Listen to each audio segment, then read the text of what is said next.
Morning class. Morning, ma'am. Morning, sir. Before we start our lesson, requesting everyone to stand for a prayer. And one of you will come in front and lead the prayer. Father, the Son, and the Holy Spirit. Amen. Okay. Thank you class. Sit down. Thank you, sir. Okay. Let me check first the attendance this morning. If your name is called and present. Okay. Yolo Pascual.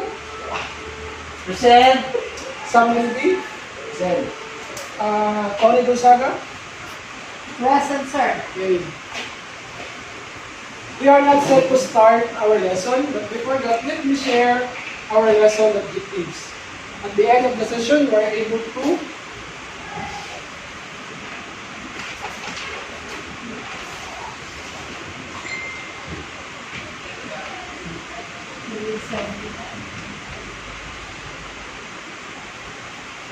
you are able to identify a resistor and its range of tolerance. Explain a resistor's value by examining its color bands and calculate the resistance and tolerance of a resistor. Then, lastly, appreciate the value of colors in determining resistance. So, before we start our lessons, we will play first a game. I know all of you are familiar with 4 picks, 1 word, right? I will show you 4 pictures, and you will guess the dominant colors of the pictures. Are you ready, class? Yes, sir. Yes, sir. Here is the first picture. Black. Black. Next. Balloon. Blue. Blue. Yellow. Yellow. Green. Green. Violet. Violet. Orange. Brown. Very good. Red. Red. Red. Green. Gray. The last is White. okay. Those colors you will guess in our game a while ago have a big part in reading the resistance and tolerance of our resistors. The colors help us to calculate the minimum and maximum tolerance of our resistors. For you to fully understand, I have here a video. So, I want you to prepare your notes and pens and then take note some important details that you will guess.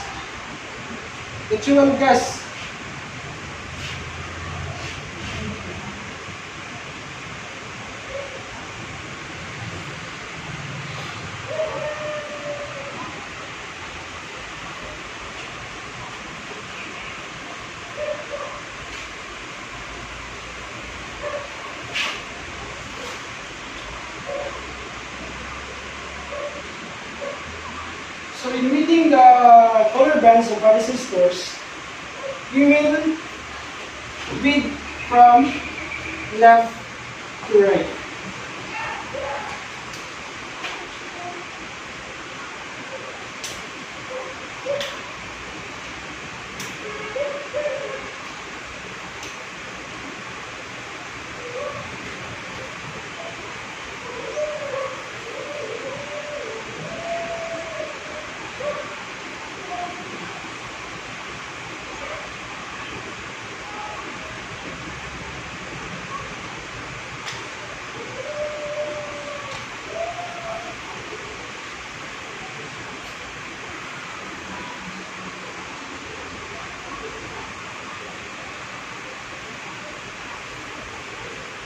So in the video example, that is a 4-band resistors.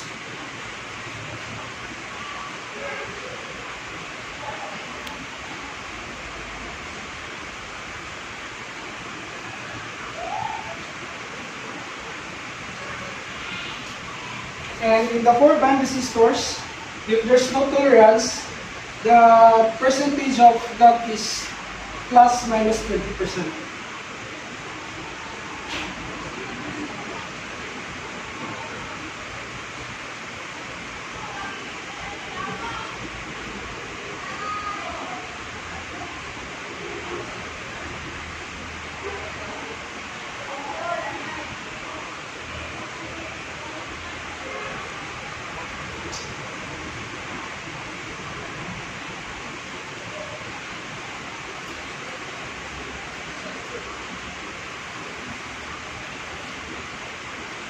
in the video, that is how to get the color code. If the given value is only the resistance.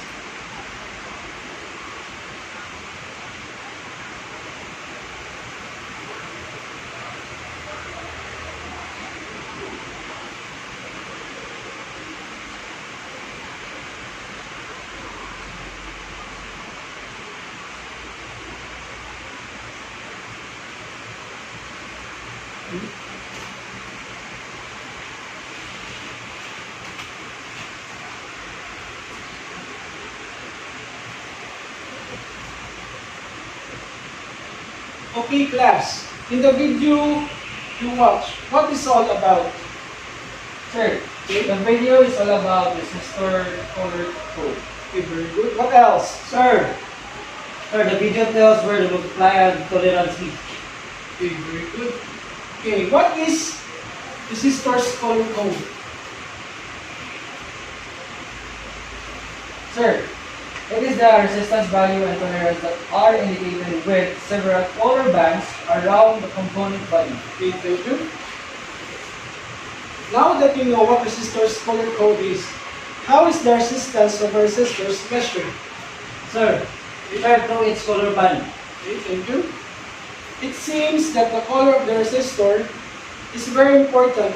How do we know which color band corresponds to which number? Sir, Okay, by using resistor color code, okay, that's right. Okay. I have here the chart of a color band of resistors. So, black, brown, red, orange, yellow, green, blue, violet, gray, white, gold, and silver. The gold and silver are using in the tolerance band. Okay. The brown and red are used in the 5-band tolerance with a percent of plus minus 1% and plus minus 2%. And the gold and silver is 5 minus 5% and plus minus 10%. Okay, class. Which side of our resistors do I read from? sir, Okay. for 4-band resistors, a gold or silver band is always the last band. Okay, very good. How about the 5-band resistor? Sir, if the resistor has 5 bands, or if there is no tolerance band, the tolerance will be plus over negative 20%. Okay, thank you. Okay. Let us always remember that this just not a mere colors, but it has its importance. What do you think? You know? Sir, components and wires are coded with colors to identify their value and function. Resistor color coding uses color bands to quickly identify a resistor's resistive value and its percentage of tolerance with the physical size of the resistor indicating its wattage reading. Okay, thank you. So class, let us now discuss the following.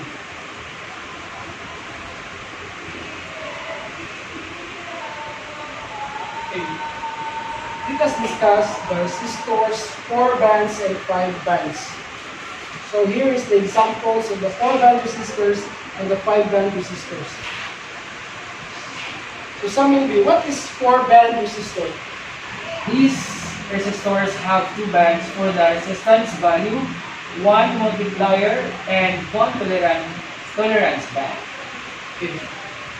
So, you look and read these lines. Negative positive 5% and positive negative 10% tolerance. Convert nominal value to ohms. First digit from left to right of nominal value equals first color band. Second digit is from left to right of nominal value equals second band. Number of zeros remaining, third multiplier band. Tolerance equals fourth band. Okay, thank you. So how about the 5 bands? 5-band resistors with the high precision have an extra band to indicate a third significant digit. Therefore, the first 3 bands indicate the significant digits. In the 4th band is the multiplication factor, and the thick band represents the tolerance. Okay. So, in the 4-band resistor, these 2 bands are the digit, the value.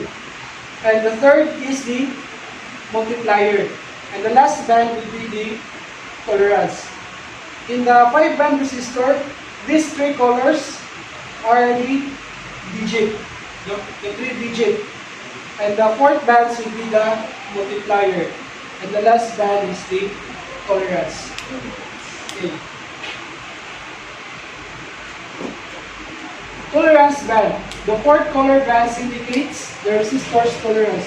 Tolerance is the percentage of error in the resistor's resistance, or how much more or less you can expect a resistor's actual measured resistance to be from its stated resistance. A gold tolerance band is 5%, and the silver is 10%, and no band will be 20%. To calculate tolerance range, you need to determine the resistor's stated resistance from the color band. Multiply the stated resistance times the tolerance percentage, add and subtract your tolerance figure from the stated resistance to identify the acceptable range. So I have here example.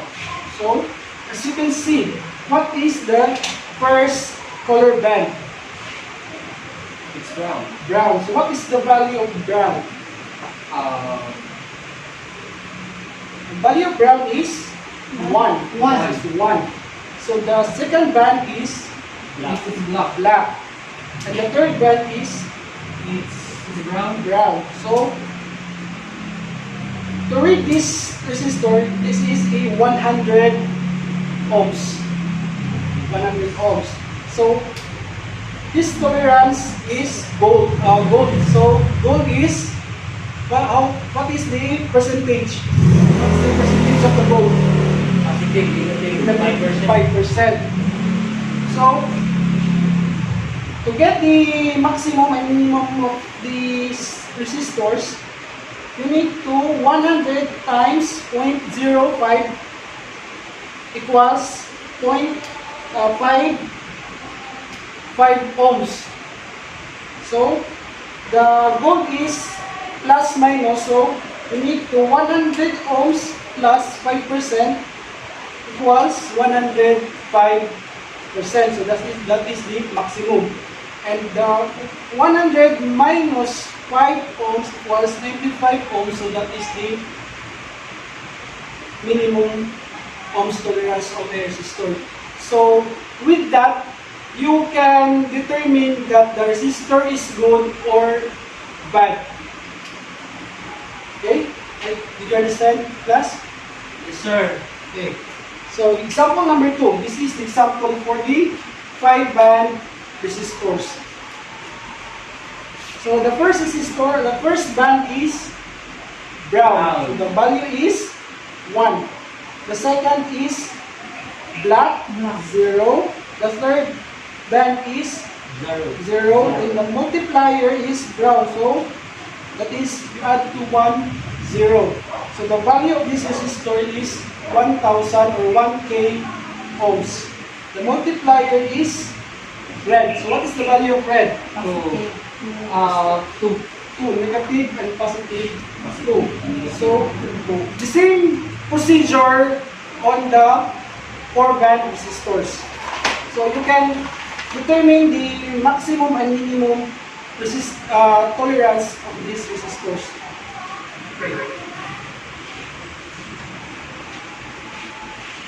Okay, in a 1/4 sheet of paper, give me the corresponding color band of a resistor. I will give you 3 minutes to answer.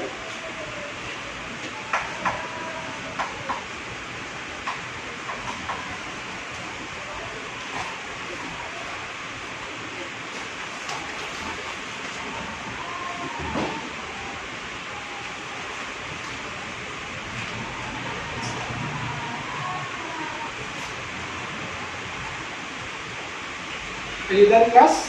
Yes, sir. Pass your paper. Okay, thank you. Okay. Let's have some recap. Okay.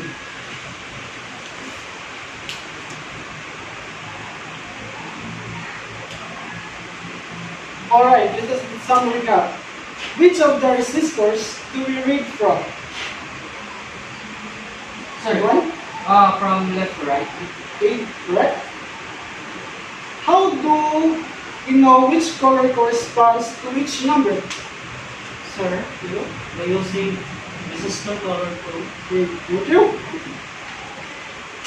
How to measure the resistance of our resistors? Sir, through its color bands. Okay, thank you. Okay.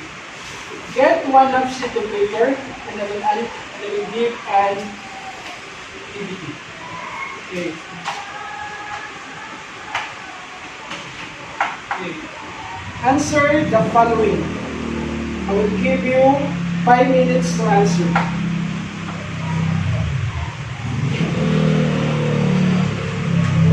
Okay, thumbs up. Please pass the paper.